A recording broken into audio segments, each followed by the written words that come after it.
One of the biggest problems with legacy email verifiers is they say inactive contacts are valid. Now, the easiest way to see this in a test is to take multiple email variations for one executive contact, and you'll see a bunch of them come back as valid, even though only one should really be safe and the email that you want to contact.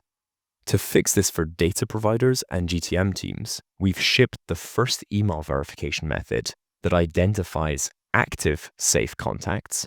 and which email address is the primary email for an executive. Now, let me start by showing you one example of how this works with a publicly available contact. If we go on to Dennis here, we can see that they run two businesses. Now,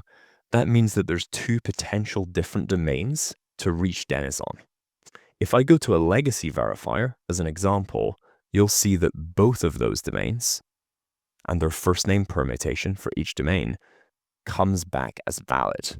when logically it makes sense that only one of those emails should really be the primary contact to reach Dennis on, whereas another is probably an incorrect email. If we pop those into Allegrow and run the verification as a comparison, you'll see that Allegrow is able to identify, firstly, which email address from those two is the primary email to reach Dennis on, and secondly, we were able to identify which email is actually inactive and inaccurate so that it doesn't end up decreasing your data quality. Now, the reason we're able to do this at Allegrow is we run deep email verification on catch-all servers, and we don't build our opinions about verification from email syntaxes or publicly available information like search results or people appearing for a company on LinkedIn.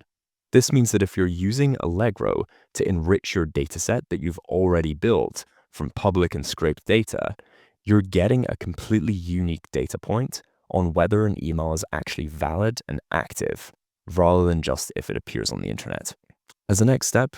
you're welcome to put multiple contacts that you have for executives into Allegrow and see how we perform in comparison.